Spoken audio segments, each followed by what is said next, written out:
Hello, good evening, and welcome back. Hong Kong protesters defy face mask ban and take to the streets for the second night of unrest as lawmakers launch bid to have the rule overturned.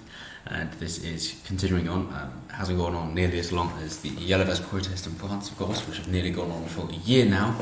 Not that anybody hears of that, even though they have 11 dead there. Again, not that anybody hears of that. But here we have the face mask ban, the idea being that the protesters mask their face because they're aware that it's very easy for the police to identify them and track them down if they haven't covered their face, and therefore with the idea of stopping them from masking their face, if they refuse to remove it, then they face 6 months in prison. Anything more than 3 months, they can't run for public office. So this should then disable or prohibit anybody to run for office in Hong Kong who is against China. And of course, that's what China wants. Who's against Beijing? Who's against the CCP? And maybe Carrie Lam is trying to play some four-dimensional chess here by making it bad enough for the people, because she can't do that publicly to go against Beijing like Taiwan tried doing.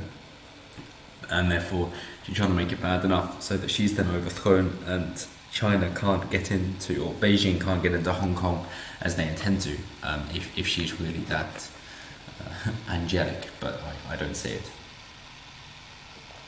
So the other thing, of course, when trying to ban face masks in Oriental countries is that often they wear like dental masks, as we know them over here, due to sickness and air pollution, that they don't want to breathe in things that are harmful to them, and therefore it's very popular to wear the white medical masks around.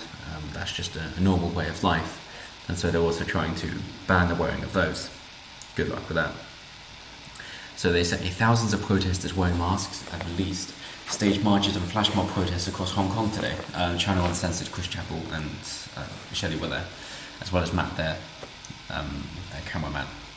A group of pro-democracy politicians filed a legal challenge against the government's use of the mask law. Carrie Lam released a stony-faced video statement in which she condemned protesters for a very dark night. And this is all the more reason why the Second Amendment is just as important as the First Amendment, because when you have a tyrannical government and the threat can be within or from without, that you need to be able to defend yourself from these people, and of course guns are a way to do that. We saw that the 14-year-old boy who was shot in the chest, he hasn't died, he is recovering apparently, depending on which media you believe, from supposedly, it again depends on the source they're going for.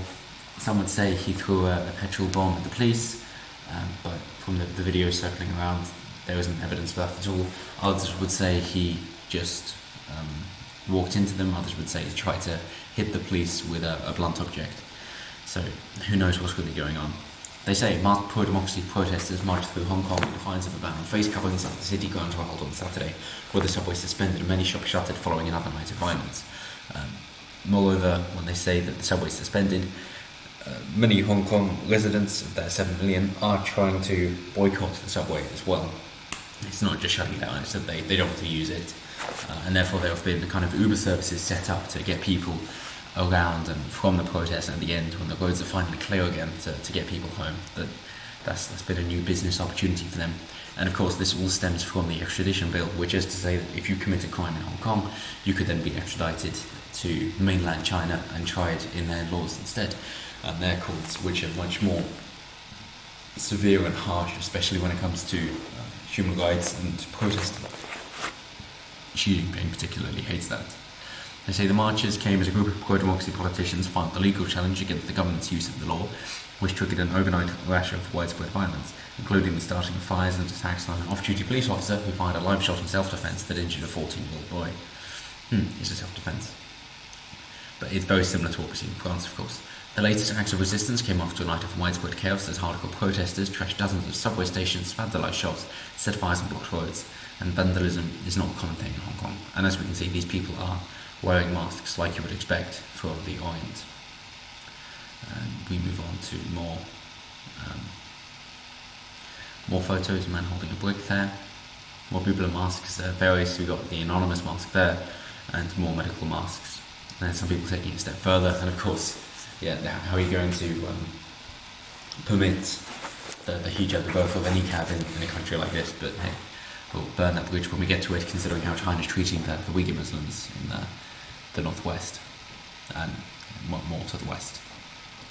They say the mask ban that came into effect at midnight on Friday triggered mass protests. 2 activists failed to obtain a court injunction on Friday against the ban on face coverings, which the government says have made it tough for police to identify radical protesters.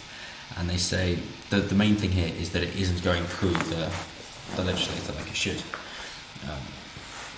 Dennis Kwok, who filed a legal appeal to block the law, said this is a Henry VIII situation. This is basically I say what is law and I say what that ceases to be law. That's not how our constitution works. We say that she doesn't have such powers, that she cannot avoid the Legislative Council, and the court will hear the case on Sunday morning. Ms Lam has said she will seek the Council's backing for the law when its session resumes on October 16th, 10 days from now, and she has not ruled out further measures if the violence continues. But from what I can see, the violence primarily seems to stem from one side, and that's the authoritarian police side. A lot of these people are just holding hands in order to make human chains, as they say. And they're trying to say that yes, we can have the one country, two government policy, but you better make sure it's two governments. So now, as you can see here, they're saying, well, why don't we get the British back in, or why don't we get America in? And they're chanting for Trump. And there are, of course, also many Pepe mascots being handed around. Not that you will see photos of them here. So let's move on for more photos of their masks. Say, many peaceful protesters say violence has become a means to an end. The only way for young mass protesters to force the government to bend to clamours for full democracy and other demands. But the shooting of the teen on Friday night, the second victim of gunfire since the protest began in early June, stoked fears of more bloody confrontations. An 18-year-old protester was also shot at close range by a riot police officer on Tuesday. Yes, as we know. Police said on Saturday that the 14-year-old, who was hospitalised with a gunshot wound on his thigh, has been arrested for participating in a riot and assaulting a policeman. Okay, so the 18-year-old was shot in the chest. 14-year-old is recovering. Police have said they are still investigating exactly how he got shot. Protest masks popped up in the central business district on Saturday afternoon, carrying a yellow banner marked "Glory to Hong Kong" and shouting "Hong Kong resist." And considering how vital Hong Kong is for mainland China from an economic point of view, they're also hating the disruption into their business. So let's finish up. Police said no arrests have been made so far on the anti-mask ban, but they're not explain why. Protester numbers Saturday appeared down from previous weekends when tens of thousands flooded the streets. Yep, they peaked at about 2 million, I believe. Some marchers said the protest movement that has become a big headache to Chinese President Xi Jinping was merely harbouring the strength for the long haul. I would agree to that. If your life is on the line here, then of course you're going to protest as much as you can. But as always, do let me know what you think down below. Do you think that they're blowing this out of proportion, and that China should be left to their own domestic affairs? Do you think that there should be foreign intervention, seeing as these people are calling for it? I remember Stephen Crowder saying a similar thing, playing devil's advocate of some sort, about intervention into the Middle East, to say, well, the only hope that those people have when they're going through the ordeal of ISIS, IS or Al-Qaeda is that there are going to be American troops coming over the hill and they're going to liberate them. That's the only hope they have. They don't hope for a member of their own government or their own police or a different tribe to come set them free, but they're hoping for the red, white and blue to come over the hill and set them free. So as always, let me know. Always interested to hear what you guys have to say. Thank you for the continued support. It means a lot to me. And I will see you next time. Have a good weekend.